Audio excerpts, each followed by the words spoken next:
the doctor after this. Just call me Abhay. I'm So trying. yeah, it's great. I'll Yeah. get there. So thanks, Gayatri, and thanks to the entire Forum for Equity and Health team for giving me this opportunity.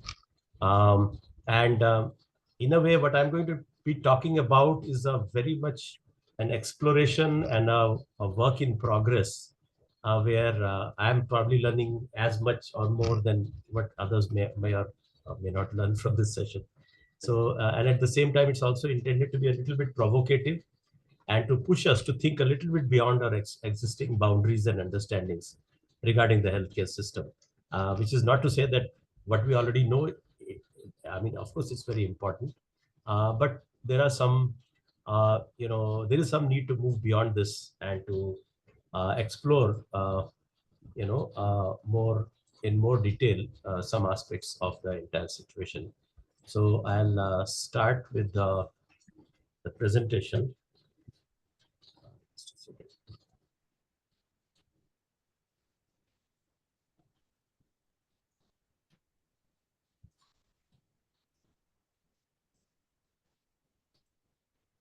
Yeah, can you see this? Is it visible? Yes, doctor. Okay, yeah. So I've titled this, I mean, actually this title has been given by Gayatri. This is not my original title, but it's reasonably, I think, kind of, it fits the topic. And yeah, I'll be starting with a small exercise. So all of us can see this person. He's sitting there with a jacket on. He's probably smoking, which is not a great thing from a public health point of view. But this is the diagram which I could locate on the internet.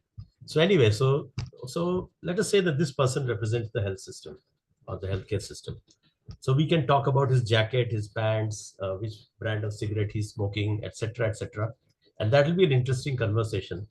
And a lot of conventional public health is of that kind. It like focuses on basically the what is immediately visible and apparent in the in the different components of the system which deliver healthcare.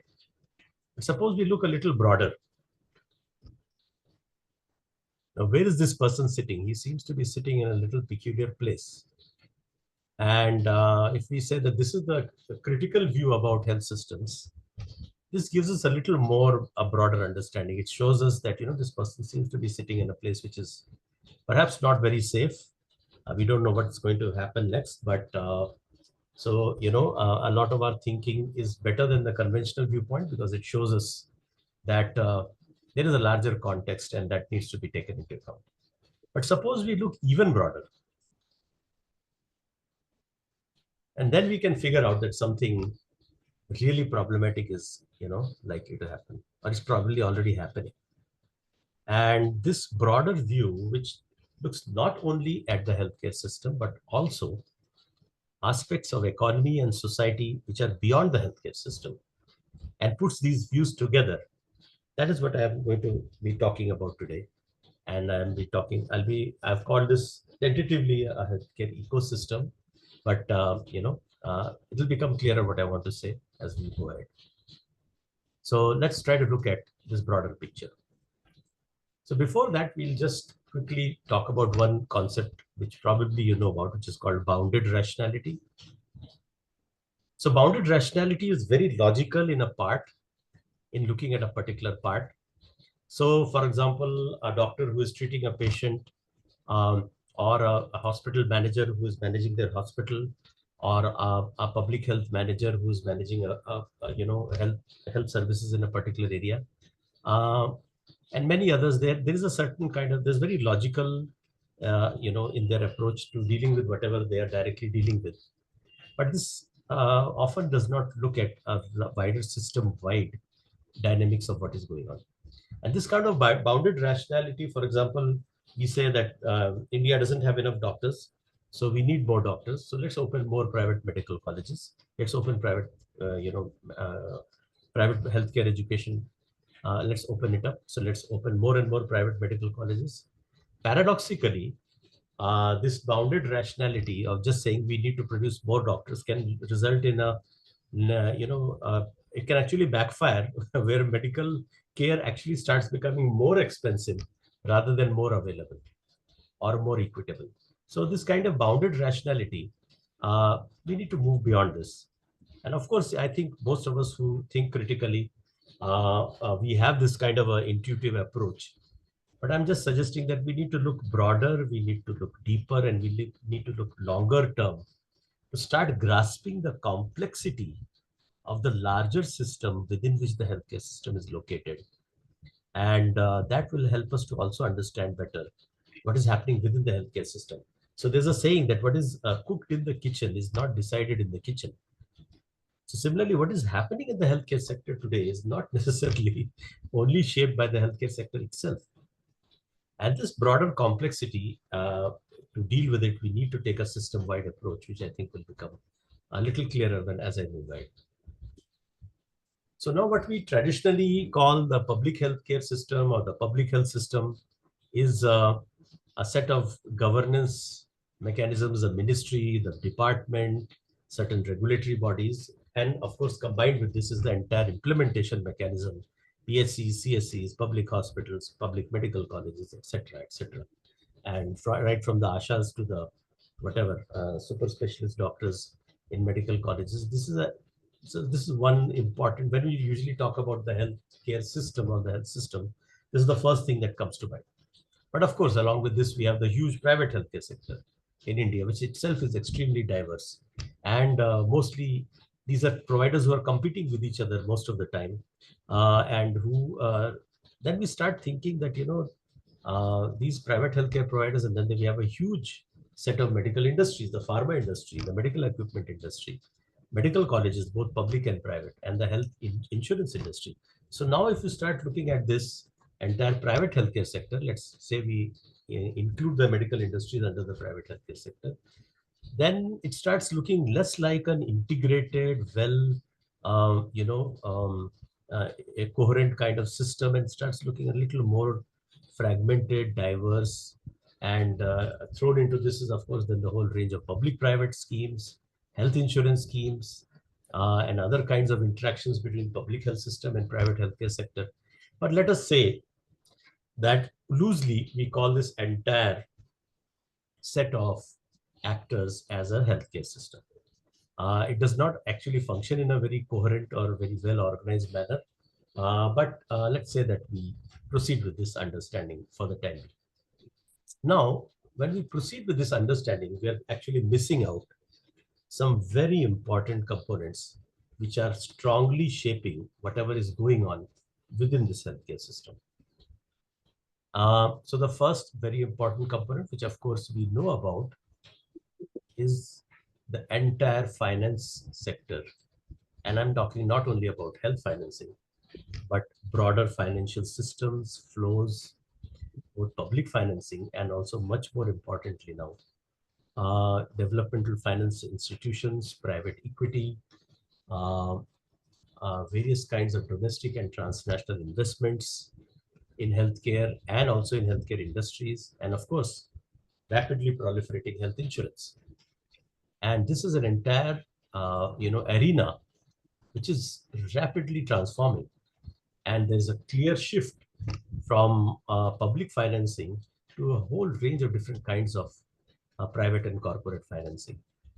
And these financial systems and flows for healthcare, they decisively influence what happens within the healthcare sector. And we'll come to this very soon. And we have a term for it, which we will be elaborating on.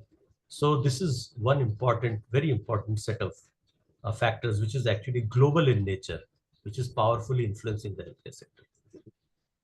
And the other, which again, we know about it intuitively, but we do not consciously sufficiently factor in, is society, healthcare users, patients, communities, social support systems of various kinds, elected local representatives, various kinds of civil society organizations, women's groups, different kinds of diverse communities, which all engage with the healthcare sector in different ways. And again, we kind of take this for granted, or we have a kind of a sort of a limited understanding about how they access health services. But as actors and as major influencers of the healthcare system, again, we probably need to look a little broader. So if we take this larger set of actors into view, and there are more, I'm not yet talking about health, I'm just talking about healthcare. If we start talking about health, then then the ecosystem will become even larger. But for the time being, let us say that we take this larger set of actors, influencers, and factors as the healthcare ecosystem. Then we'll find that some new insights emerge from this kind of a larger group. So what's the difference between a system and an ecosystem? So yeah, it may sound like a kind of just a sort of a pedantic distinction or just a rhetorical kind of difference, but there is a difference. So system usually consists of interrelated components which at least in some way are working towards a common goal. Whereas in an ecosystem, it's not only the interacting components, but also the larger external environment which is taken into account. And a system it may be either closed or open, and it may be used at different levels. You can look at a micro level system or a meso level or a macro level system. But when we talk about ecosystems, these are always open. So there are additional new influences and factors which need to be factored in, and it generally functions on a large scale, maybe even on a global scale. And for those who are acquainted with systems thinking, there's a difference between a complicated system and a complex system. A complicated system, it may be consisting of a very large number of components, or it may be a process which is a very large number of steps, but it's predictable. It can be mathematically more or less calculated. Whereas a complex system is often highly unpredictable, and it gives rise to a whole range of emergent and unexpected phenomena. So ecosystems are always complex. And one mistake we make is when we try to look at the healthcare system like a machine or a computer or a complicated, set of, providers and actors as if it were a complicated system, whereas actually it is always very complex, and the ecosystem is even more complex. So now coming to the first set of actors and influences, which I'll be talking about first, which has a huge and growing influence on healthcare, is the process of financialization. Now, this process of financialization, or what has also been called financialized capitalism, in a way, it started since the 1980s, but now it is accelerated. And the 2008 global financial crisis showed us how both pervasive and problematic these processes of financialization are. And this process of financialization has been called profiting without producing, because now huge sections of capital, which are growing in number and outshadowing actually manufacturing and even trade in actual commodities, is the basically trade in financial instruments of various kinds, and various kinds of profiteering purely through the manipulation and speculation of finance. And the definition of financialization, which is most commonly used, is the increasing role of financial motives, financial markets, which in a way, to some extent, even pre-existed in the 1980s, but also financial actors and financial institutions. And mind you, these are not just banks. In an earlier period, when we talked about a financial institution, it used to mean a bank. And of course, banks are still very important. But now there's an even larger range of powerful financial institutions which are intervening in the operation of domestic and international economies on a very large scale. So this is something relatively new. Now, if you see this graph, it's about Germany actually. It shows from the 1950s to the roughly 2010s. The GDP has grown at a modest rate. It has about doubled, but banking assets have increased many fold. I mean, it's actually increased by hundreds of times. So something peculiar is going on. The real economy, which involves agriculture, industry, manufacturing, services, and even ordinary trade of commodities, which we can call as where some kind of production is taking place, or exchange of produced commodities is taking place. This is completely getting overshadowed by a different kind of process. And this process of financialization it leads to this massive split between the real economy and the financial economy. So here you can, for example, see that this graph shows foreign exchange turnover versus global GDP. Now, global GDP is huge. It's in trillions of dollars. So here you can see that in 2004, even at that time, the foreign exchange turnover across the world was about 15 times higher than the total global GDP. And now this has become almost 27 times higher. Huge overshadowing of financial transactions. So exchanges of currency, various kinds of financial instruments, what are called derivatives, these are being continuously traded on a very large scale. And now the real economy starts getting controlled by the financialized component of the economy. So all these kinds of financial derivatives, for example, every year, their value of these financial instruments is more than $600 trillion, which is 27 times the global GDP. So these are mind-boggling numbers, actually. So what is going on, and why should we in the healthcare sector be concerned about this? That would be a very valid question. It's okay, some financial institutions are doing some financial trading somewhere. So, okay, how does it concern us? But I'll come to that very soon. But we need to understand that this is a very deeply pervasive process. Because financialization is not just about banks. It's not even just about trade. It's about financialization of everything. And this financialization of is not just of the economy, but also of society.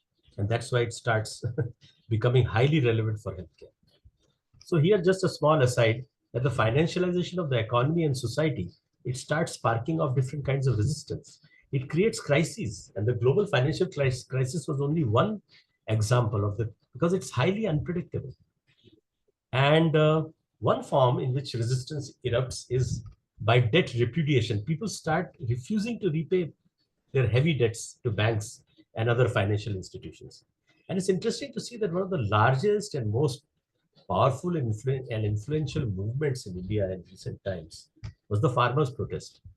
And actually, the main focus of the protest, if we look at it carefully, was rolling back proposals for financialization and corporatization of farming. And it's interesting that these farmers were probably not very highly educated, many of them, although of course they are highly aware of their rights and their situation.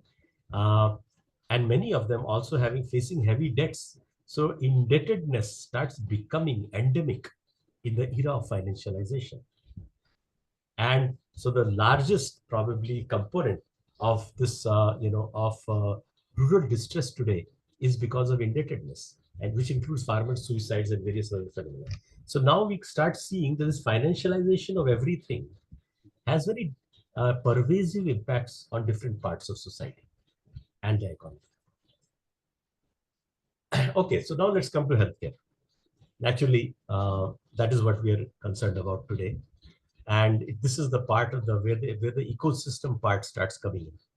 Because unless we understand the larger phenomenon of financialization as a whole, we cannot understand what is happening in the healthcare sector. Now, healthcare financialization represents a new phase of capital formation in the healthcare sector. So in the 1980s, 1990s, we had commercialization, we had privatization, and obviously these were very problematic in various ways. But financialization and the taking over of healthcare and its remolding, of healthcare into saleable and tradable assets for global investors is something which is new and which started from the 2000s onward. Not started, but you can say in a sense accelerated. Now, if you see the small graph below, which I have drawn based on a small calculation, foreign investments in India's hospital sector, obviously the private hospital sector. So in the year 2000, incidentally in the year 2000, the government opened up the hospital sector to foreign direct investments. So at that time, uh, the total foreign investment in India's hospital sector was about 31 crores. In about 12, 13 years, this grew by more than 100 times to become something like 4,000 crores. And since then, it has grown even further. So what is happening?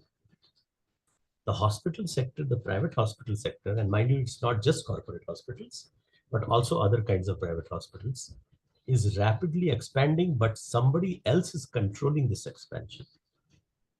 And that other larger power is basically the financial sector, which has absolutely no concern about access to healthcare, prices of health services, rationality of healthcare, or any of these things. It's completely detached. Its only objective is to maximize profits. And there are huge profits to be made in healthcare today. And that is why the financial sector has gotten into healthcare in such a big way. And I'll be coming to that very soon. So now, public funds, even at the global level, until the 1980s, there was this whole concept of aid and developed countries from Europe and North America providing aid and some sort of whatever inputs for strengthening at least primary healthcare and these kind of things in countries like India and other LMICs. Now that has completely gone into the background. Now these same countries are using public funds to facilitate large-scale private investment in healthcare companies in countries like India. And it's incidentally middle-income countries, or we can say low middle-income countries, large low middle-income countries like India, where this penetration of global public funds to facilitate private investment is the maximum. And this is now we start seeing behind the, you can say, पर्दे के पीछे क्या चल रहा है. So behind the obvious is this financialization of healthcare. And this is where development financing and development financing institutions, they start taking a major share. Now, this is interestingly hardly highlighted in the media. Even in the progressive discourse, we don't talk about it too much.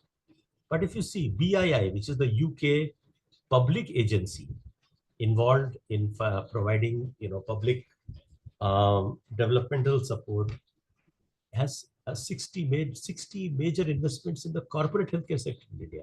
It's actually a very good question to ask, that why should the taxpayers' money in UK be invested into corporate hospitals like Apollo or Max or Fortis or Narayana or Manipal in India? But actually 60 major investments. IFC, which is a major and powerful branch of the World Bank Group, has almost 40 such major investments. If you pick up Apollo, for example, Apollo itself has received 7 major investments from IFC over the last 15, 20 years. And each of these is huge in hundreds of millions of dollars. It's not small amounts that we're talking about. Asian Development Bank, France's agency, which is called Proparco. The US agency on this front is not so active. US has other forms of channelizing finance. And DG from Germany, all have poured in huge amounts of funds to these large corporate hospital chains. Today, Apollo or Max or Fortis are no longer made in India. If you look at their the pattern of their financing, the controlling stakes are actually with international finance corporations or foreign financial investors. They are actually, the control has passed out of the hands of Indian capitals.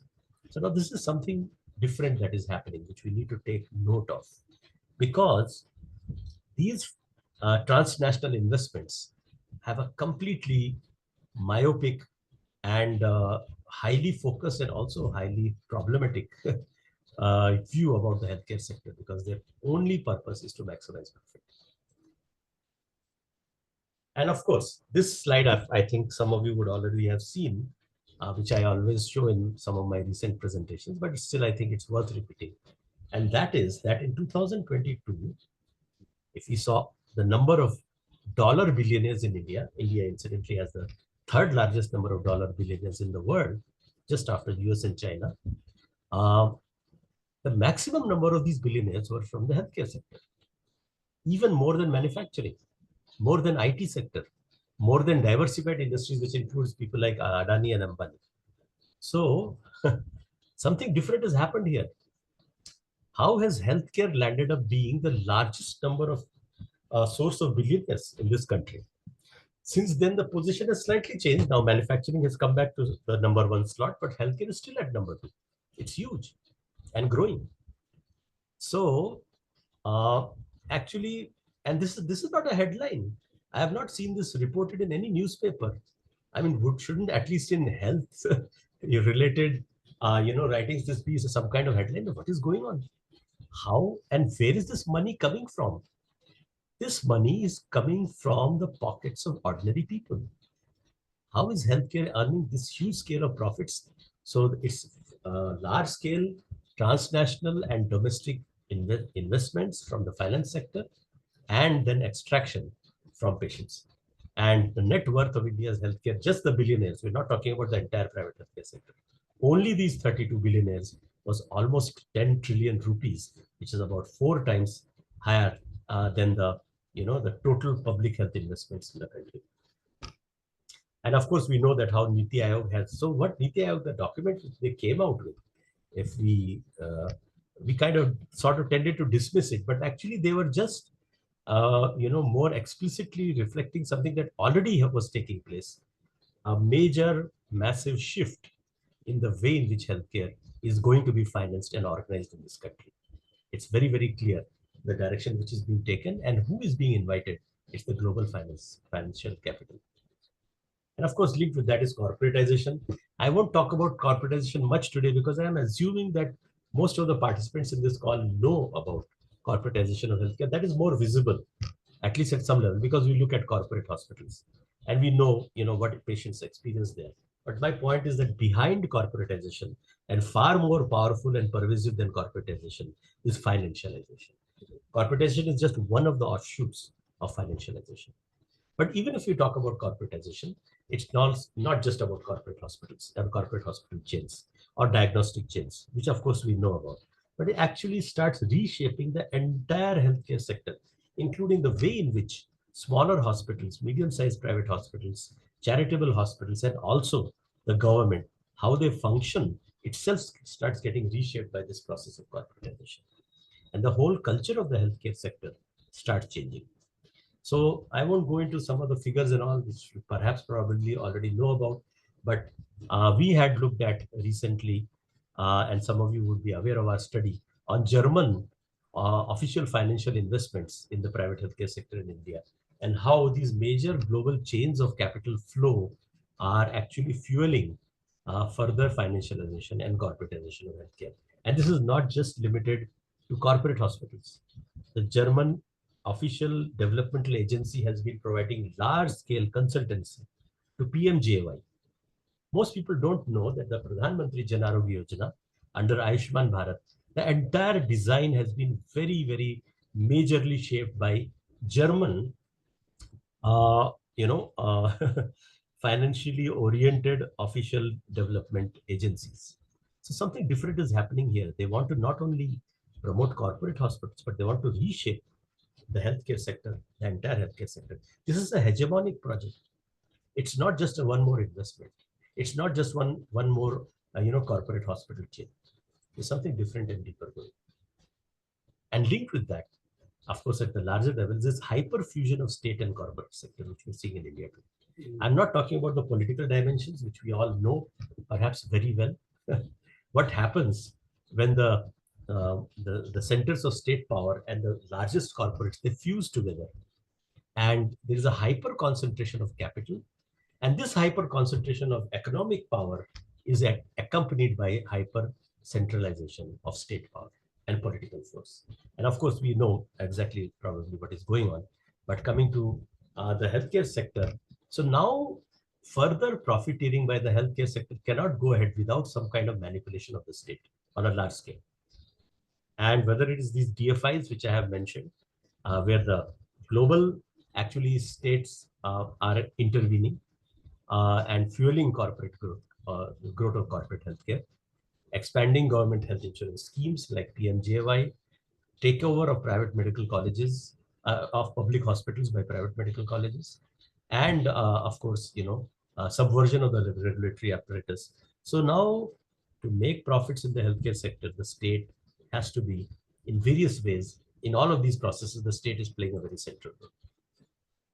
And now the concept, that's why I've called it from welfare state to corporate state, because now welfare itself has been reconfigured.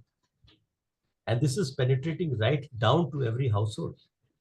So now, instead of an earlier concept of insurance, which used to be about some kind of solidarity and so on, at least historically, now what we are talking about is individualized, market-driven, very fragmented insurance coverage, which is actually insurance is replacing governance.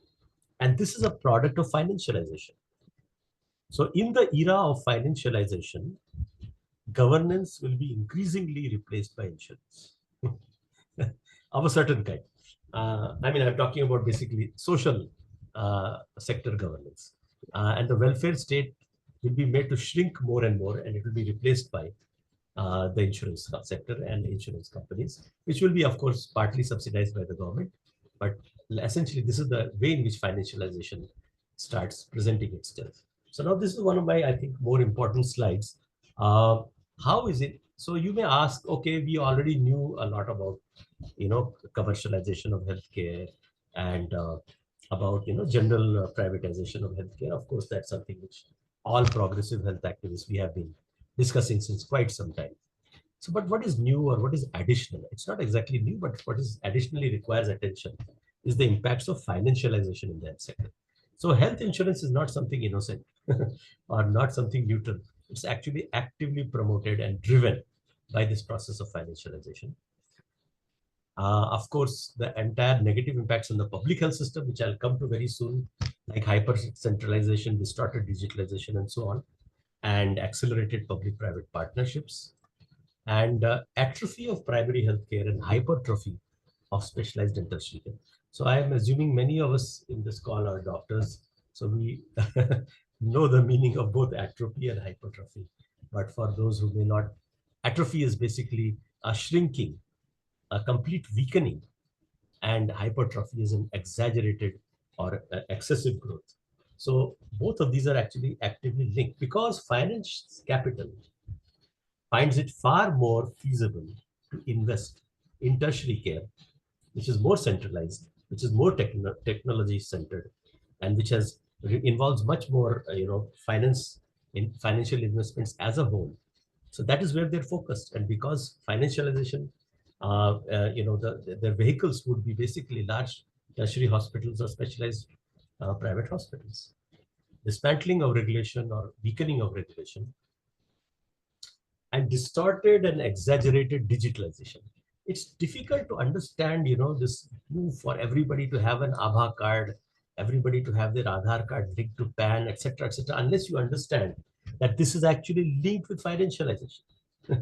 Because the reason why, to create a smooth, integrated market which can be tracked and which can be exploited across the country, you need this particular variety of digitalization. So Abha cards are not being made to benefit people.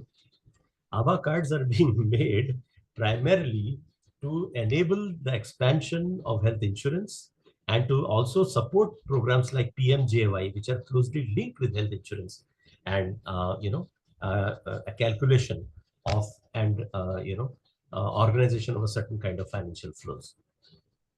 Commercialization of medical education and indebted doctors is also a product of financialization, because medical education has also emerged as a major area of capital investments. And you can imagine that, what is happening with young doctors who are passing out from these kind of private medical colleges. They may often be heavily indebted. And most importantly is the implications of financialization for society and what I'm calling health culture. It's not just culture in general, but the culture of the way in which people interact with healthcare providers, with healthcare systems, with services. So now, because healthcare is becoming, or it has become almost to a very large extent a commodity, there's a social disembedding of healthcare. So there was a time when you had a relationship with a doctor, or a family had a relationship with a doctor, and there was a certain trust, there was a certain kind of faith, there were certain types of relationships which are both, of course, financial and also non-financial. These are being completely ripped apart and replaced by purely transactional relationships, which are reconfiguring the way in which society looks at healthcare.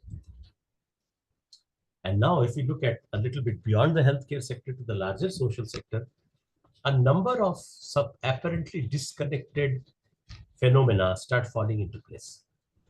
So shift from public provisioning to cash transfers, clearly linked with financialization.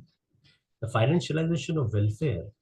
So instead of putting in investments into agriculture, you give crop insurance. So bring in the insurance company. So wherever you can bring in insurance, other kinds of financial investments, other kinds of finance capital, open it up. Cash freebies instead of services. So instead of giving people services, giving people, let us say, food grains, you just transfer cash into their accounts, which will be used in the market and which will further fuel financialization. The whole concept of Jan Dhan, which fortunately or unfortunately more or less has fallen flat, but the whole idea was to integrate people into the large numbers of people, crores of people into the market and into the entire financial, link them up with the financial sector. The growth of microfinance, the whole concept of financial inclusion, demonetization, we don't have the time to talk about it. Also very clearly replacing cash transactions with digital transactions on a huge scale across the country, and breaking the backbone of a lot of small, basically businesses, and on the other hand, bringing in large scale, operation of digital platforms and compulsory linkage of Aadhaar with the PAN and so on. So all these, if you start looking at them really carefully, these are not what they're presented as is, of course, something different, but each of these is linked with the process of financialization in some form. So now citizenship itself is transformed. So now citizenship is about having an Aadhaar card, having a PMJY card, and having an ABHA card. If you don't have these cards, you're not a citizen. So citizenship is not about being living in a village or living in an urban basti and being part of a community and having access to the local primary health center or the local public hospital or the public schools. Now these all are receding into the background, and now citizenship itself is being redefined as access to financial products, and that is basically the very pervasive impact of financialization. But the picture is not just gloomy. There is a counter to this, but I'll come to that in the second part of my presentation. So I suggest that we break for a round of clarifications or questions, and then we come to the second part. Dr. Abhay, Kalai has asked a question. He's saying, how is financialization different from GLP? Isn't it the consequence or combined effect of the three? Okay. Yeah. So, of course, there's a very clear and strong linkage between the two. So globalization, liberalization, privatization, some people call it LPG also. So that whole framework, which started essentially from the early 1990s, is part of what we call the neoliberal entire economic framework. And so, yes, definitely, that created the grounds for large-scale financialization. And in some ways, financialization in other parts of the economy, it started or was clearly linked with this. But now what I'm talking about, this phenomenon of financialization penetrating, what I call financialization of everything, to put it simply. I mean, there probably will be a better term for that. But the penetration of financialization into all aspects of social welfare, all aspects of social provisioning, and also the state itself. This is something which has accelerated in the last roughly 1.5 decades to 2 decades. And therefore, it's an add-on onto LPG. Of course, LPG is the base. LPG creates the, the markets and so on. But who enters into these markets? So privatization and liberalization, they created the market. But the forces which became powerful and then penetrated and now are actually, in a sense, dominating these markets is finance capital. And its growth has been accelerated in the last, roughly 2 decades. And unfortunately, after the global financial crisis of 2008, which showed us very starkly that this financialization is actually not, a sustainable kind of arrangement. After that, finance capital has actually reasserted itself, and huge bailouts to banks and other financial institutions which have been provided by the state from taxpayers' money in Western countries. And I think, Mike can also add to that. It's happened in UK, it's happened in the US, it's happened in European countries. So actually LPG created the base for financialization to accelerate and to reach its levels where now today the whole healthcare sector and the whole social sector is being threatened. And perhaps we are not looking at it and talking about it as much as we should. That's why I'm slightly, emphasizing this. Kalai, do you think that answers your question?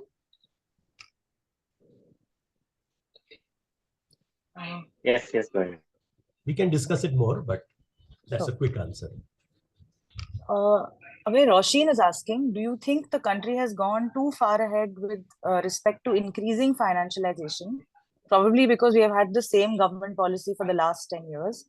Have we reached a point of no return? Yeah. So this is an interesting question.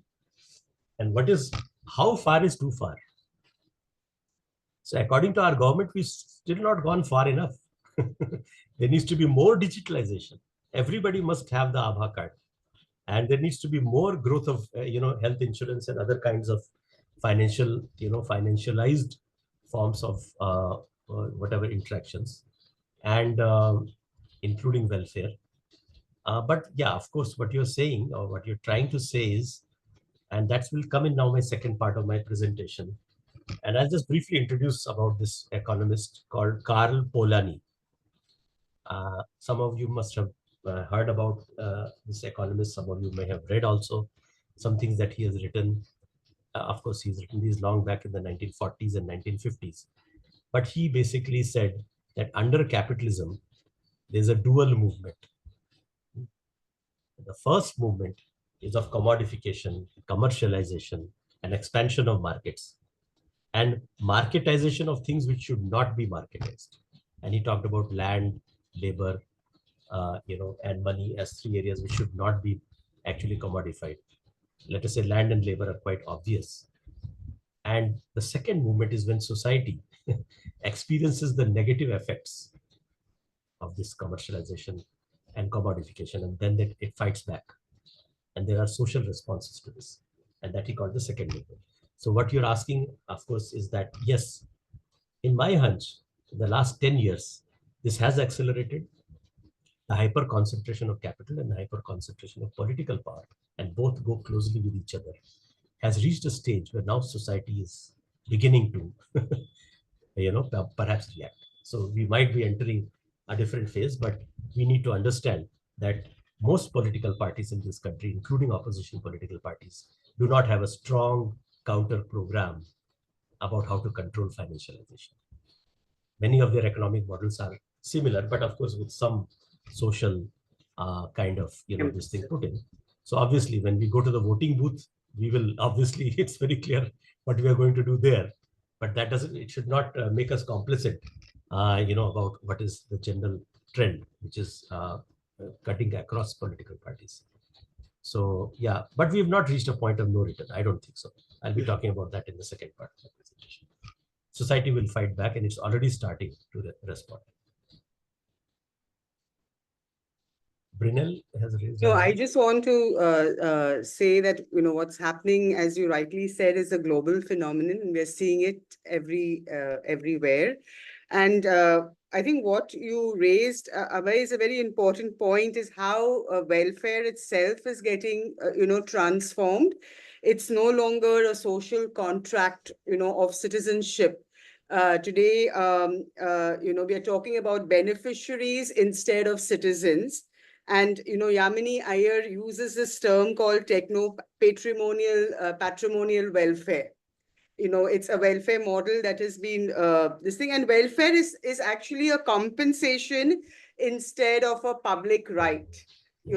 So we really need to look at how welfare is getting transformed, and what it is also, how it also impacts solidarity. And this kind of financialization is also accompanied by a certain kind of a decline in democratic values and civil liberties. So you're seeing the rise of authoritarianism, and also how the state then is also clamping down on dissent, on alternative viewpoints, and how that authoritarianism is then affecting many other aspects of life. I mean, obviously, health is one important area, but overall well-being is also being compromised in very fundamental ways. Absolutely. So yeah, I totally agree with whatever you have said, and it's a good addition. And that is exactly basically what seems to be going on. And this is how financialization, although it is invisible, and that's one of the reasons why we need to be especially, conscious of what is going on. It operates globally. Its modes of operation are often not directly visible to ordinary people, but it penetrates deep into society, and it creates all kinds of distortions and dislocations, which where society needs to actually come back together and reclaim. We want rights, not just handouts. And in the context of Maharashtra, and you've been doing so much of work on healthcare in Maharashtra, now you have the government doing this Ladki Bahin scheme. If that money can be put to better use in terms of for giving women's, at least rights to access to education, healthcare, than giving out doles, and then threatening that the money will be collected back if they don't get voted back to power. No, so so there are many nuances to all of this. Yeah. Sayantan has raised his hand. Sayantan, you raise your hand. Yeah, am I audible? Yeah. Yes. Yeah. So the framework that presented about the GLP and financialization, I'm just wondering that the effects on the end user or the demand side of it, in terms of health-seeking behavior, or in terms of perspectives regarding healthcare, or those behavioral aspects, does it happen automatically, or is there another sort of parallel force that also makes the consumer, makes the patient think, or makes anybody, the citizen, think in a particular way? Is there also a behavioral aspect to it which happens automatically, or does that need another framework to analyze side by side? Yeah, that's a good question. I have not actually thought about that in much detail. Definitely some people must have worked on this. But in my second part of my presentation, I'll at least partly talk about that, where how the social impacts of financialization, they actually unroll and they develop. So I think when I come to that, I may be able to partly answer your question. So Gayatri, I suggest that we move to the second part and then again have a Please go second round. So maybe some of the questions might get at least partly addressed in that part. So so whatever I talked about until now was, I think, might have been a bit not depressing, but yeah, it's daunting at least. So here I'm coming now to the next part. The impacts of financialization in the social sector. I think I already covered this. Yeah. So financialization has major impacts not only in the private sector, not only on industry, but it also deeply penetrates state and society. Now, financialization it's a hegemonic project. It has no limits. It's interesting that there are limits to production, there are limits to the natural environment, there are limits to human capacity, but there are effectively no limits to financialization. And this hegemonic project, it actually leads to the decline of healthcare systems as social institutions. That's why I had to resort to this new concept, or whatever, this additional term of healthcare ecosystem, because I mean, if the earlier traditional concept is that there is a healthcare system, it's a social institution, which is obviously it is, and it's a very important social institution. This itself will get fragmented, distorted, and disarticulated, and converted into just individual providers who are, who provide some care to individual beneficiaries, and which is mediated through insurance or some other form of, financialized sort of interaction. So this is a very important point, that it's leading to the decline of healthcare systems as social institutions. And this corporatization of healthcare,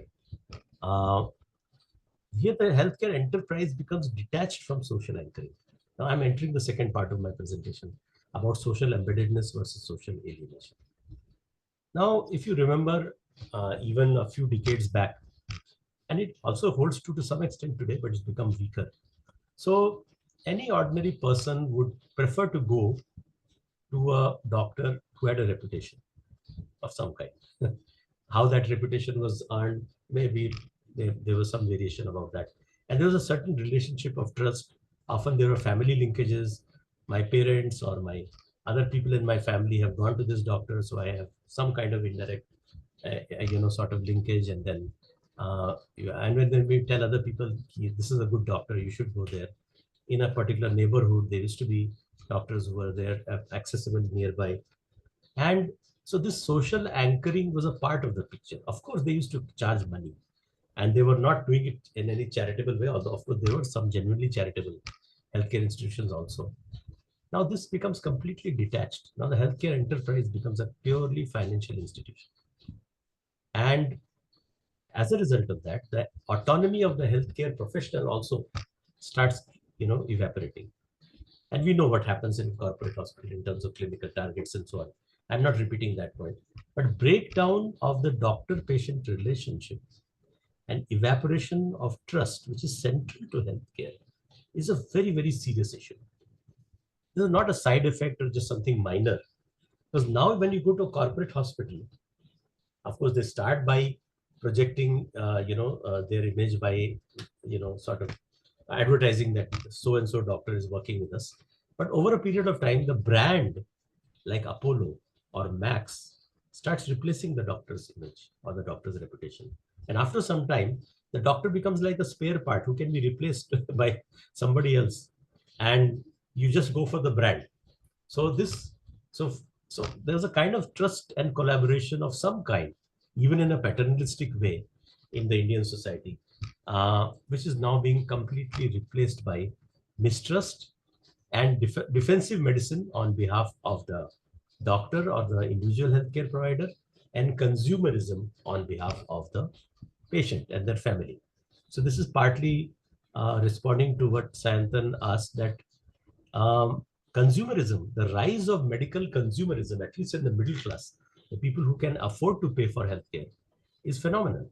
And this is the social impact of commercialization and now financialization. So, and this basically then leads to an adversarial kind of relationship. There's a constant tension. When you admit your patient in a private hospital, you're always worrying about the bill. You're worried whether the doctor and the hospital are making the right decisions. When they ask for a surgery or an investigation or an expensive medicine, you wonder whether this is being done for the benefit of the patient or it's being done primarily for the benefit of the hospital. And this leads to a breakdown of trust in the healthcare relationship, which is very, very damaging for healthcare. And therefore, basically now what I'm going to talk about is that we need to bring in the social lens for healthcare and start talking about social embeddedness versus social alienation of healthcare. I don't want a health insurance scheme which is completely alienated from my community. And if you see, very interestingly, most of these healthcare insurance schemes have no social accountability mechanisms. They might be having just some individual grievance addressal phone number or something like that. But essentially, they completely want to disembed healthcare from society. And in terms of our in our analysis of healthcare systems, we have, of course, we have a good understanding of the political, legal, and also the economic aspects, what we can call the political economy of healthcare. At a different level, there are a lot of studies on the technical and organizational aspects, but there are relatively few in-depth studies of how society actually responds to these changes in the healthcare system. What is happening in people's minds, what is happening in communities, what is happening in families. And I would like to argue that even our left-oriented analysis on the political economy of healthcare, they're very important, but they're not sufficient. We need to bring in the social dimension of interaction between healthcare providers and health systems and people, which has been relatively neglected. And basically, corporatization and commercialization of healthcare, they're actually accelerating this social alienation. And therefore, if we want to develop a counter, we have to bring back the concept of social embeddedness or social anchoring of healthcare as being absolutely critical for the healthcare process itself. And maybe you might have heard about or read this book, which is a very remarkable book written, of course, in the US context. It traces the history of American healthcare over almost a century. And interestingly, the title is The Social Transformation of American Healthcare. So I think we need something similar in the Indian context. We need to talk about the social transformation of healthcare in India. What's going on? Not just the political economy, not just the technical aspects about new technologies and so on, not just the managerial organizational aspect like corporatization, but also the social dimension. Or in using the framework of Polanyi, it's time to re-socialize healthcare. It's not just deprivatize healthcare, it's also re-socialize healthcare. Of course, so there are many, many implications to this. But now I'll briefly refer to what Polanyi has written almost 70, 80 years back in some of his classic works. So I already mentioned about this, the whole concept of the first movement under capitalism, when markets are expanded, commodification grows, and then the second movement, which we probably will be very interested in, is this movement for social protection. And society always responds. It has to respond if it is to remain a society. And to protect social life from the destructive influences of commodification, this is how the second movement comes up. So I'm just quoting from, so this concept of re-socializing healthcare is an important part of our broader, and this relates to both public health services and the private healthcare sector. And another important concept is, which of Polanyi's is where he talked about fictitious commodities. So he basically said that land and labor, these are fictitious commodities. You can treat them as commodities, you can pretend that they're commodities, but human beings or natural resources, they don't behave typically like commodities in the market. And similarly, healthcare also needs to be understood as a contentious commodity in this sense. It's not appropriate for full commodification. If you just convert it into a full commodity, a whole range of distortions start coming in. And in any society, anywhere, healthcare always requires planning and social control, which is social embeddedness. So even the developed capitalist countries in Europe and Japan, they have treated healthcare differently from other sectors of the economy. As you probably know, in Japan, the rates of healthcare across the entire country are completely standardized. And they do not allow for profit making in healthcare. This is a hardcore capitalist country. Something different is happening here. They recognize quite early, and this is since probably the 1950s, that healthcare has to be treated differently and it needs to be kept socially embedded. And the same will hold true for education and other social sectors also. So markets in healthcare have to be socially constrained and legally also regulated if you want to fight back against these extreme effects of commodification and financialization. And now quickly a little bit about the public health system in this entire situation. So I have mostly talked about the private healthcare sector when I talked about financialization. But financialization obviously means that the resources, the financial resources which are being generated by society are more and more brought under the control of domestic and foreign, finance capital. So correspondingly, the public health system is constricted and it stagnates in terms of public financing, which we all know about. But I'll just add that hyper centralization is also another feature of this, public health systems in the era of financialization. The whole range of an erosion of federalism and how the central government and now health policy is not made in the health ministry. It's made in the PMO.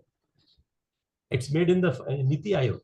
So actually, the components of the health system which are involved in implementation of public health services, health policy making is detached from the implementation of public health services. And it's taken over by bodies like the National Health Authority, which are very closely aligned with the private healthcare industry. And it's linked with this lopsided or distorted digitalization. So I'm not going into this whole, it's a major topic, but we can discuss it if you're interested. And the aggressive pushing of ABHA cards, and also at a different level, the whole linkage of Aadhaar cards with PAN cards and so on, is part of this lopsided digitalization, which is used as a form of top-down control. So in this kind of situation, we need to socially re-embed even public health services. And that's when I said it's time to re-socialize healthcare. It's not just about private healthcare, it's also about public healthcare. And systematic engagement of communities in public health services, especially in primary healthcare, through a whole range of processes. It may be community monitoring, social audits, decentralized health planning, involvement of panchayats, as we see in places like Kerala in certain forms, in other states in other forms. At least there are initiatives. That's why this is so crucial. Without re-socializing healthcare, we cannot deal with financialization of healthcare. And now coming to the last part of my presentation, which is about two different options before public health systems.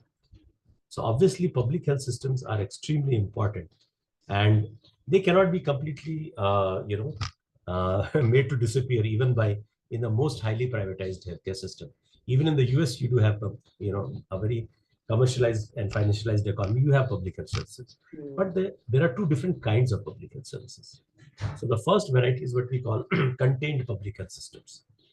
And since the time of the World Bank report and selective primary healthcare, this has said that okay, we'll have public health services, but these will be only focused on certain levels of care. They'll only treat poor people and only certain kinds of cost-effective packages, and everything else will be left to the private healthcare sector. This kind of contained public health systems cannot deal with financialization because they do not reshape the larger healthcare ecosystem. So when we are told that some reforms are being introduced, we should first ask, are these reforms in public health services going to help to reshape the larger healthcare ecosystem?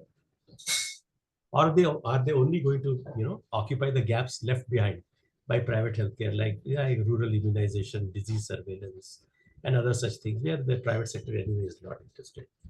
So these contained public health services, which you see in most parts of India today, in most states, are under the shadow of financialized private healthcare, which is continuously expanding. So for example, if you see a few figures, the number of MBBS seats in India, it quadrupled in roughly 2 decades, from about 25,000 to more than 1 lakh per year. And similarly, the number of PG medical seats growing at the rate of almost 10% per year annually. Huge growth. In just a decade, it's doubled, more than doubled.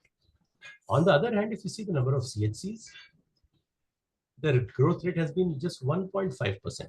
So PG doctors are growing at the rate of 10% per year, the numbers, whereas CHCs are growing at the rate of less than 2% per year. So it's very obvious what is happening. This is what we call contained public health systems. So, just bare minimum is being maintained. Even government hospital bed capacity growing at barely about 3.5 to 4% per year. So it's very clear that the public health system is being made to operate through political decisions in a contained manner, and that is of course linked with the constraints on health budgets, public health budgets. It's very, very clear what is being planned. So the alternative is universal and comprehensive public health systems. So it's not just some minor reform, improve some medicine procurement, or hire some more contractual health workers or something like that. The alternative has to be universal and comprehensive public health systems. And these will seek or try to reshape the healthcare ecosystem. And they will at least attempt to offer comprehensive healthcare, even if it's at the level of a PHC. And that is where at least there is some potential in health and wellness centers, if they are properly operated, that you give people whatever they need, not just some fragmented and selective form of healthcare. And the state at least starts moving towards universality. Of course, in the Indian situation where 70% of care is given by the private sector, it's not going to happen immediately. But at least the intent is very clear that you move towards providing universal care. And very critical in this is socially re-embedding even public health services, especially at the primary healthcare level, because without that, this this universalization and comprehensiveness is not going to actually be properly implemented. The cycle has to be completed by involving people in this process. So therefore, a new concept of expanded public we need to start talking about. Expanded public includes not just public health providers and public health institutions, but elected representatives, community groups, civil society organizations, volunteers, frontline health workers like ASHA, and a whole spectrum of actors who need to come together as an expanded public if we want to reclaim basically and move towards a more universal and comprehensive kind of public health system. So I'll conclude the presentation here by just recapping some of the key concepts. So the concept of healthcare ecosystem, which is larger than just the healthcare delivery system, and which includes the scenario of privatization, not just privatization, but financialization of healthcare and financialization of the entire economy, which we need to understand, financialization of everything, including healthcare. And on the other hand, the critical concept of social embeddedness of healthcare, which has traditionally been there in every society, in every country of the world. And we need to re-socialize healthcare, not just public healthcare, not just private healthcare, but the entire healthcare sector. And how there's a choice between contained versus universal comprehensive public health systems. This will become a little more clear why I have introduced these concepts in the next session, where we'll talk about, hopefully, if you're all interested, about the negotiating the maze of public-private interactions. So not just health insurance schemes, but the whole range of formal, informal, legal, illegal interactions between the public health system and the private sector. And while talking about this, how we need to bring back the concept of care into healthcare, which is linked with the whole concept of social embeddedness, and two very, very different approaches about how the public system can deal with and engage with the private healthcare sector. And we're a little detour through understanding how these interactions are extremely complex, and even the people who design them cannot fully control them because of this complexity. And therefore, we need certain different lenses to actually comprehend this complexity, and why there's such a big difference between UHC and UHC, between universal health coverage and universal health care. They sound almost the same. And many people tend to confuse between the two, which is understandable. But there's a very, very major difference between these two concepts. And finally, developing the framework of advancing publicness and the whole concept of publicness, which is not just about public ownership and not just about public funding, but is something deeper, and which I have called it's like the exploring the simplicity which lies beyond all of this complexity. So hopefully we'll have some opportunity to talk about this also in the next session. So I'll stop here. I hope I have either confused you enough or provoked you enough to at least, so obviously, as you can see, this is not a very, cut and dried type of presentation. It's actually exploring some concepts, trying to argue for some, new ways of thinking, and which needs actually a collective effort. And that's why I'm looking forward to this group as, so a place or a space where we can collectively develop some of these ideas. So, yeah. Thank you, Abhay. I have one question. Yeah. When we were talking about this session, you had said as activists or as health workers, we tend to villainize in this section. We tend to villainize the private healthcare system, and those of us who are working in the opposite end tend to think lesser of public health system. But you had mentioned that actually it's not one person who's in control, and it's actually much more complicated, and many people don't know what is actually happening. Could you please expand on that a little bit? Yeah. So,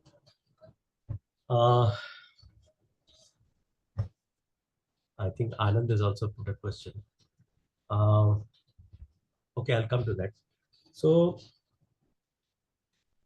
if I've understood your question correctly, basically what you're saying is that this black and white distinction between the public health system and the private sector is not exactly, it's not sufficiently explanatory. It explains some things, and it's an important distinction.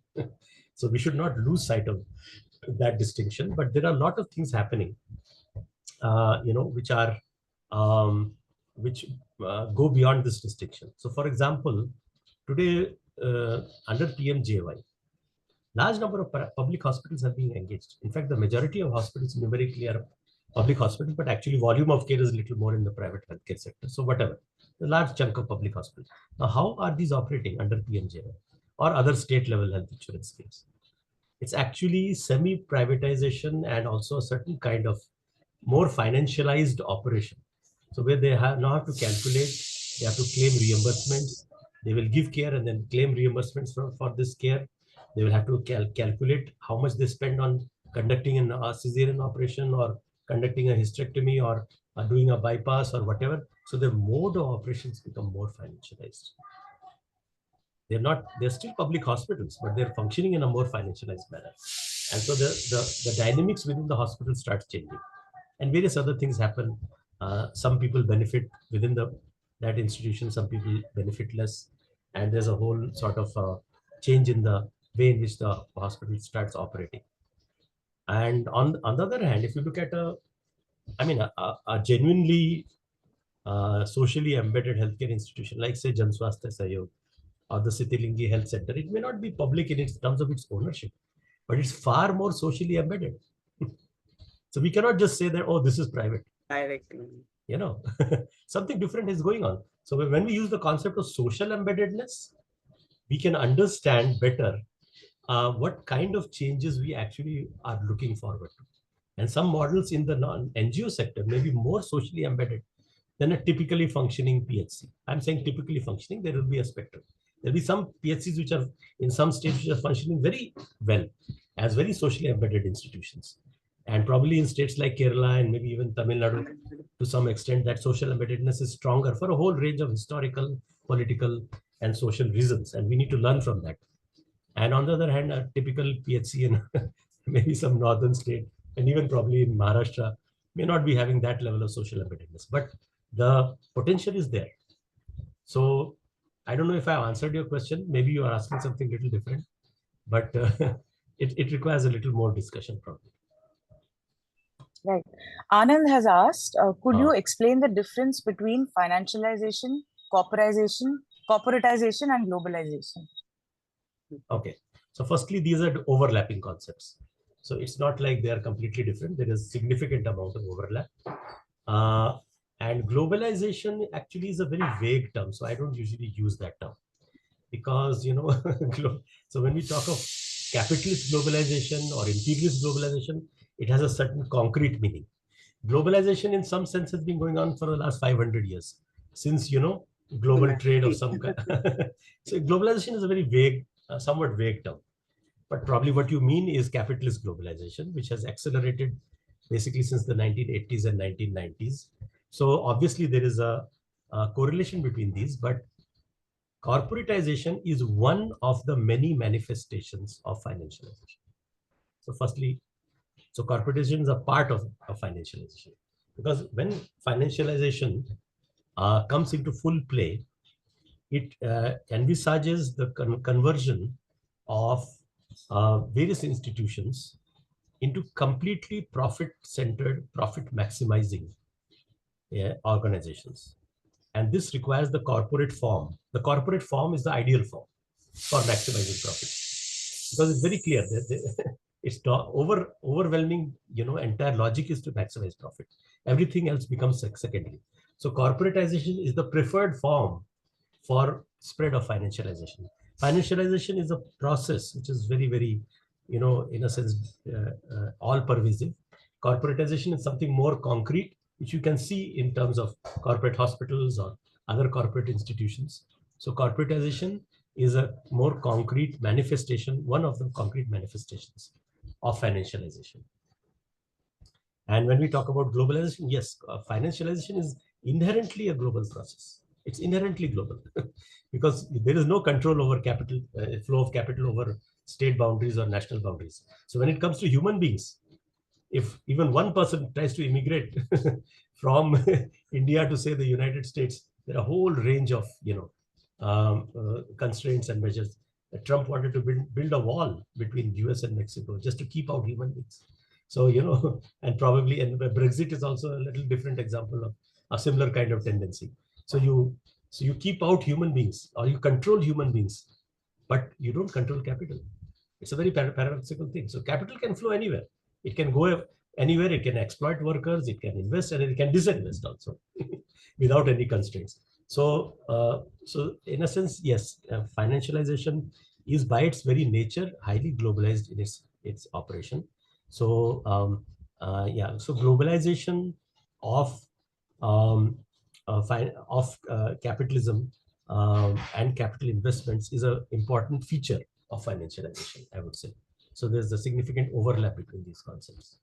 So I would not say that let go of these earlier concepts or well-known concepts like globalization or corporatization. They're very important, but to add to those and to understand basically a little better of what is going on at a larger scale, we also need to add the concept of financialization. Abhay, Anand has a follow-up thing. Are you saying that public hospitals and health insurances are shifting to profit orientations? Health insurance, yes, very much. I mean, most health insurance is commercial health insurance, or even if they are public agencies, they are made to function essentially in a commercial manner. So like New India Assurance or something, you may think that it's a public corporation, but they effectively function like commercial entities. They do the same kind of claim denials and various other things to a large extent. So health insurance, yes. Public hospitals, what is happening is somewhat more complex. So the shell of public ownership remains to some extent, but the lab services, the imaging services, the ambulance services, the various other kinds of ancillary services like probably the pharmacy, the canteen, the cleaning services, these are all handed over to the private sector to a large extent in many places. It may vary from place to place. So it's a kind of semi-privatization or a internal privatization. And then once the patient doesn't get the medicine in the hospital, they naturally have to go to the private pharmacy to buy the medicine. If you go to AIIMS, just last week I was in Delhi, and you see outside AIIMS, most of the shops are private laboratories and even some private imaging institutions. I'm a graduate of AIIMS. So, I mean, you have to wonder, this is exactly the place where you don't need private. If AIIMS were giving everything to people, people would not have to flock to these private labs, which are just next to AIIMS and Safdarjung. But the point is that, so people are, so that's a complex kind of relationship where the public institution remains formally public, under public ownership, but a lot of the functions, the ownership is public, but the functions are privatized. A large proportion of the functions get privatized. So that is probably what, I mean, I'm referring to what you have asked. And Brynel has asked that publicness would be anchored. Yes, Brynel, I'll talk about publicness in the next session. Okay, no, I'm just reflecting. It's a very important. Aloud. Yeah. So what you're reflecting on similar issues.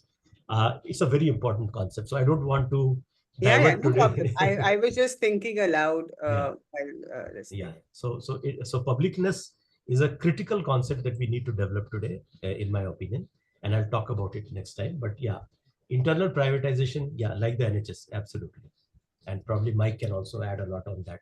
So yeah, these are the forms in which hybrid public-private, sort of our institutions are becoming hybrid public-private. They are not. We need to reclaim even these public health institutions if you want to really make them fully private, and there that is where publicness can be. Can financialization be tackled by removing profiteering in healthcare as a step to bring out social equities? Yes, partially. I mean, what you're saying is on the right track, I think. But the thing is that individual institutions will find this very difficult to do. So if you're an individual, individually running a clinic or a small hospital, maybe in a very charitable mode, or with a good social intent, because of financialization and because of its accompaniment, which I did not talk about much, which is technological, the pressure for technological upgradation.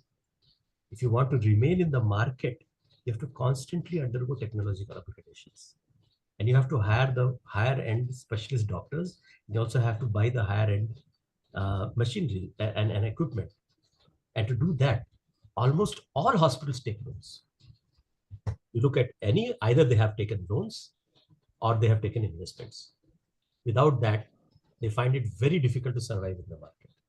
So if you're only giving primary health care and some basic health services, maybe you can somehow, or you get some other kind of subsidization, like funding, then you can survive. Otherwise, purely to stand in the market today, it's very difficult for an individual institution to do that. You'll have to take loans, one form of financialization, or investments, another form of financialization. But social embeddedness is a concept that is a collective concept. It's inherently collective. It's not something that just happens for one institution. It's something which has to be brought about as a larger kind of process, reclaiming, first of all, public health institutions, primary healthcare, and then also dealing with private healthcare through a social embeddedness angle. So maybe we can talk about that. Abhay, I think we've missed one question from Mike. He says, could you enlarge a bit on what it means to socially re-embed public health services? Yeah. Just one thing, it's 7:30, so maybe we can go for another 5 minutes and then. Yeah, I think we'll, yeah. Can I enlarge a little bit on that question? Okay. Yeah. I mean, you've probably already largely answered it, but it seems such a fundamental thing of all the things that you've said. And I just wonder, what they described at Citylingi, the Tribal Health Initiative, at some point early on in, I forget at what stage it was, that they went around all the villages asking the farmers. I think they were concentrating on the farmers because I guess most of the people are farmers. What they felt they wanted and needed, and I think that they did actually sort of shift a bit. I'm not sure in what way exactly, but their strategies according to that survey, if you like, or that deep delve into. So is that the sort of thing that you mean by socially embedded? Maybe, yeah. Well, I'll leave it there. Yeah. Yeah, it's a big topic, but I'll just quickly say it's linked with systems thinking, and I deliberately did not get into systems thinking because it's a huge area. But any good system must have a very robust system of feedback to function well. Okay, the private sector gets its feedback through the market. That is where the market plays a certain role. However much we may dislike it and we may criticize it, but the market does play a role. So if your private hospital is not functioning according to the expectations of patients, it will shut down because patients will not come to you. So the market immediately on a daily basis gives a feedback to every private provider, each and every private provider. Who is giving the feedback to the public health services? So we need an alternative to the market, and that is social embeddedness. A mechanism whereby people will constantly give feedback, inputs, critical suggestions and also, in a sense, monitor and give, make the public health system responsive. And that energizes the public health system. That makes it, responsive to people rather than to just the bureaucrats at the top, or even maybe sometimes the market, because the market also influences public health services in a different way. The doctor who's sitting there starts referring patients to his own or her own private hospital, or to his friend who's sitting in a private clinic, or referring patients unnecessarily for some ultrasound or whatever XYZ laboratory test. So social embeddedness is the alternative to the market as a mechanism of feedback and as a mechanism of, you can call it sort of control in a certain sense. So just like the market very much controls and gives feedback to the entire private sector and shapes their functioning, we need to have an alternative to that, and that is social embeddedness. Without that, you just say we'll have a good, well-functioning public hospital, full stop, or a public health center, and with no organic social connection with the people who are using its services or are supposed to use its services on a daily basis, it doesn't work. It becomes, the staff becomes apathetic, often corrupt, or, even if they're not corrupt, not interested in their work very much. And then they get drawn into various other kinds of things. We see that happening all the time in many states. So social embeddedness is the alternative to the market, which completes the cycle of feedback and ensures that each and every facility functions in a way that fulfills the needs of society. Without that anchoring, it becomes disembodied and a whole range of distortions come. So Abhay, if we are okay, then if you are okay, then maybe we can continue till 7:45, whoever is able to stay, because there are some interesting questions in the chat box. So I think Brina has put a paper. I'll also have a look at it. Thanks. That's Kalai has asked a long question. When we talk about re-socializing private healthcare, the idea of socializing and making them socially embedded is in contrast to the nature of entities having private ownership and not accountable, right? How is this possible? Yeah. So this is a good area of debate. And of course, formally you're correct. Private entity, it has its own legal, it's independent. It's not answerable to society in a direct sense. But if you look carefully at, like for example, what happened during COVID. COVID is a good example, where actually society reacted to disembedded private healthcare and in some sense pushed the state. And I'll repeat, society to re-embed private healthcare will have to push the state. And it'll have to change the legal, or reshape the legal framework also to some extent. So, you all signed on that petition or whatever on regulation of rates. What is regulation of rates? It's a form of socially re-embedding private healthcare.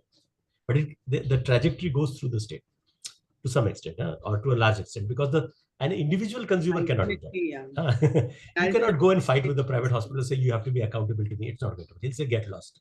If you want to be my customer, pay, otherwise you get lost. So individual people will not be able to do it. But as a community, as a society, definitely there are certain things like asking for patients' rights is another form of social re-embedding.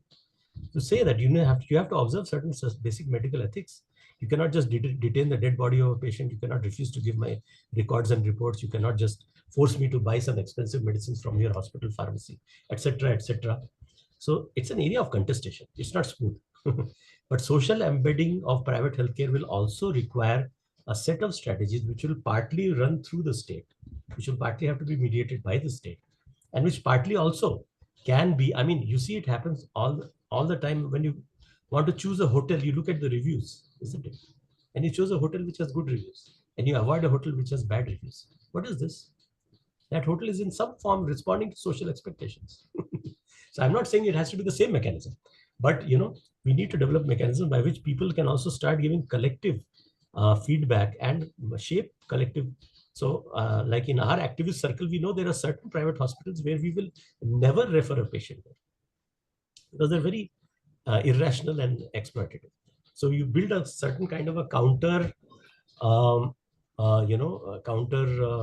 view, a public counter view about private hospitals, how they should function. It's going to be a process. So while legally what you're saying is correct, practically, we will need to find ways also of socially re-embedding and bringing private healthcare providers, a section of them on our side. That is the critical part. Without that, we cannot reclaim healthcare in this country. It's going to be tough because they're caught, they're stuck in certain things, but still, it's not impossible. So maybe when we talk about the practical implications, I'll come to this part. How do we socially re-embed private healthcare providers and people working in private healthcare institutions? There are 15 new messages. I don't know what to do, Gayatri. I will read out quickly. Anand have asked that 3 things, so maybe you can address them quickly. These changes have happened since the 1980s. What is the shift right now? And if you could say how Aadhaar is linked to this process, and what are the effects on the in relation to medical education? Big, all 3 are big and good questions. Yeah, so what is different is, yeah, of course. So what we call neoliberal, the neoliberal economic framework, it started since the 1980s and 90s in India and mostly across the world. So in the, you can say the first wave of neoliberal economics, which included the LPG framework, which we usually call, the emphasis was on, like, for example, let's look at the healthcare sector. What happened in the 1980s and 90s in the healthcare sector? Large number of specialist doctors started coming out of medical colleges. Private medical colleges grew, and in the first phase, their growth was mainly financed by certain communities, certain politicians who are linked with, it's interesting. Huh? So it was minority communities in some places. It was other, communities which, and private nursing homes, small private hospitals started getting set up in the 80s and 90s. Their financing was not transnational financing. Their financing came from banks. It came from NRIs in some cases. Some NRIs returned to India and set up their private hospitals. It came from domestic financing primarily. So yes, there was some kind of financing involved. But since the 2000s, with the acceleration of corporatization and financialization, now the financing is coming from global investors, including even venture capitalists. This is something new, relatively new. And their scale of operations, their mode of operations is very different. So when you borrow say 20 lakh rupees from your local, nationalized bank branch, and you expand your clinic, or you set up a small nursing home, you borrow 1 crore from some, public financing institution, of course, you are getting commercialized. But you don't have the kind of pressure which, transnational capital exerts on these corporate hospitals, which is unimaginable. They are listed in the stock market. Every day they wake up and look, is the stock of Fortis going up or going down? If the stock of value of Fortis is going down, it's a problem. The CEO needs to tell his staff, look, admit more patients, do more investigations, improve your conversion rate for the cardiologist, etc., many things. So the processes get very intensified. They get accelerated. And they assume, they start creating distortions which are of a different scale. That is what is different. There's a similarity, there's a continuity from the 1980s, but there's also intensification of those processes. Since, financialization has taken this new form. How is the Aadhaar? Yeah, another big topic, So why do we need to link our Aadhaar card to our PAN card? First of all. So, and why do we need to link our Aadhaar card to almost every kind of public benefit that we seek today, more or less? You want to have a PMJY card, you have to link it to Aadhaar. You want to get a loan from a bank, you have to link it to Aadhaar. Everything almost is linked. So what is going on? This is an ecosystem. It's an Aadhaar ecosystem, Aadhaar-centered ecosystem. All financial transactions which are involved in, especially those which relate to the state needs to track what is going on. It needs to link these together. It needs to identify you as a consumer of certain kinds of public benefits. And then this is where, if you have an Abha card, then the health insurance companies will know who are the people who have Abha cards, what is their healthcare history, what is their history of healthcare utilization through the PMJY scheme, what kind of customers do they have, how the market is getting shaped. If you want to understand the market, you first have to map the market in a certain sense. So Aadhaar is part of this kind of a financialization of welfare process. Aadhaar is the crux, or not the crux, but it's a very important axis of financialization of welfare, where all financial transactions related to the public systems of all kinds need to be interlinked and kept track of. So this is just a short answer. I know it's not a sufficient answer, but I mean, maybe we can discuss it more. And digitalization and financialization, same point. See, why this push for digitalization of a certain kind? Because you're converting all these transactions into financial transactions. So even when you go to a public hospital and you avail of your PMJY card, that transaction needs to be mapped. And we need to know who are the customers who are coming, even to public hospitals and of course to private hospitals. And there you need a digital platform which will track all these transactions. And then you will know which are the high value transactions, which are the high value customers, which are the customers which are, not good, for offering insurance and so on. So digitalization creates a information network which enables various financial actors to navigate that entire territory and to plan in a better way. So it's a complex thing.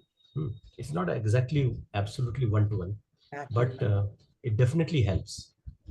It enables certain kinds of, financial planning for those private investors and actors. Oh, Sayantan has asked a very big question. We need a separate session for this, Sayantan. You asked very deep questions. So securitization, vaccine diplomacy, and but yeah, I mean the long answer will take a separate session. The short answer is broadly, yes, there is a correlation, but we cannot reduce it completely. I mean, these have their own dynamics. So I won't probably get into that. AID, who is this? Is it Arvinda or something? Are public accountability systems like, yes, definitely. So yes, I'm just talking. Thank you for taking the question. Yeah. So thanks. So yeah. So yes, very much. When we talk about socially re-embedding public healthcare, all spaces, and it may vary across different states. In Kerala, it may be the Panchayat. In Maharashtra, it may be a Jan Arogya Samiti. In some northern state, it may be some other form. But activating, occupying these spaces, which are often non-functional or dysfunctional, and making people, re-engaging people with public health services in a proactive manner, not just as recipients, but also as agents, and having a certain kind of agency. This is our primary health center. It should improve. I'm going to demand it. I'm going to ask for it. I'm going to talk with 10 other people also about it. And if it doesn't happen, I may even join a Jan Sunwai or something about it. So when people re-engage with public health services especially at the primary healthcare level, then this social re-embedding definitely takes place. So it's very much an important measure to create the counter space. It's not going to immediately roll back financialization, but it's going to reclaim a certain space where otherwise financialization will enter tomorrow or day after tomorrow. What is the significance of 4-fold jump in medical seats? It's just to illustrate that the production of specialist doctors, and I also talked about MD and MS seats, is much higher than the expansion of CHCs, where those specialist doctors are expected to be employed. So 10% growth rate of medical seats, 10% growth rate of specialist doctors, and 1.5% growth rate of CHCs. It means the vast majority of those doctors are being produced for the private market. And public health system is being kept deliberately contained, which I talked about, contained public health. So that's the point. Anand, I think I'll skip that question because I've answered already some of your questions. Yeah, I think that is the last. Yeah, I think the others are all email IDs. Email. Yeah, so thanks for Brynel sharing some of these references. Definitely Yeah, so useful. I just want to say that this paper by Joseph Stiglitz is on how neoliberalism failed and what a better society could, kind of echoes what you are also saying, the need for a different world order. And, you're talking in the context of healthcare systems where you're talking about socially embedded.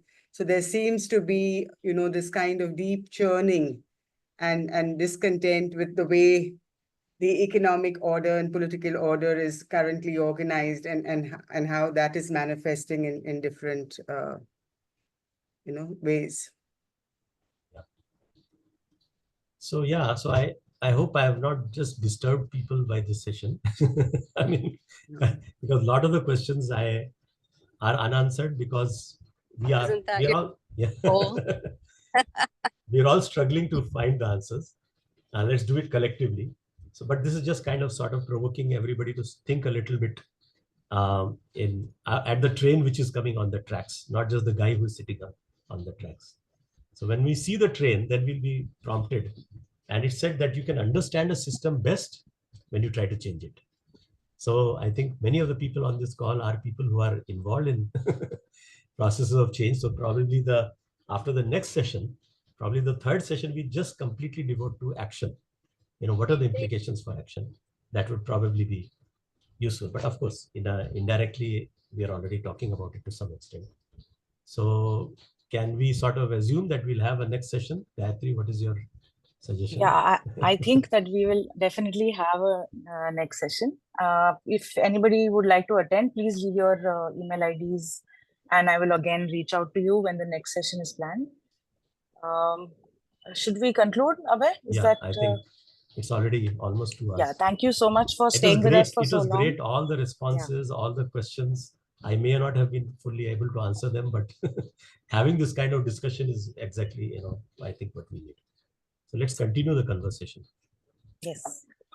Thank you so much. Thank you all for participation. We hope that we can continue this dialogue and keep having these conversations and ask more questions. Thank you, Dr. Abhay, and see you soon next time, all of you. Good night. Okay, bye.